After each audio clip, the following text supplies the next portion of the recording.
ప్రభునందు ప్రియమైన వారులారా, ప్రభువైన యేసుక్రీస్తు నామములో మీ అందరికీ శుభాభివందనములు. ఈ ఉదయకాలంలో కలువరి కృపాసనం మీదకు మిమ్మల్ని ఆహ్వానించుచున్నాను.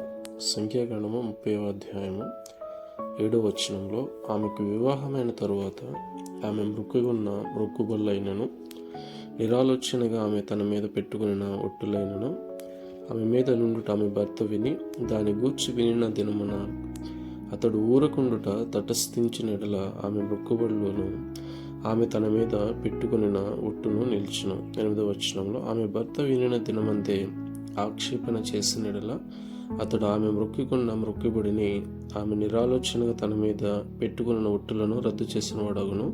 యెహోవా ఆమెను క్షమించును. వివాహమైన తర్వాత స్త్రీ భార్యగా ఉంటున్నప్పుడు ఆమె ఏదైనా ఒట్టు పెట్టుకునే ఎడల మృక్కుకునే ఎడల అది భర్తకు వినిపించి భర్త దాన్ని విని ఆక్షేపించినప్పుడు, దానిని గూర్చి ఆలోచన చేసినప్పుడు ఆమె దానికి బద్ధురాలై ఉండక ఆ ఒట్టులను బట్టి మొక్కుబడులను బట్టి దేవుని ఎడల క్షమాపణ పొందుకున్న దానిగా ఉంటుందని సెలవిస్తున్న మాటను గమనించాలని ప్రభు పేరట మనవి చేయుచున్నాను.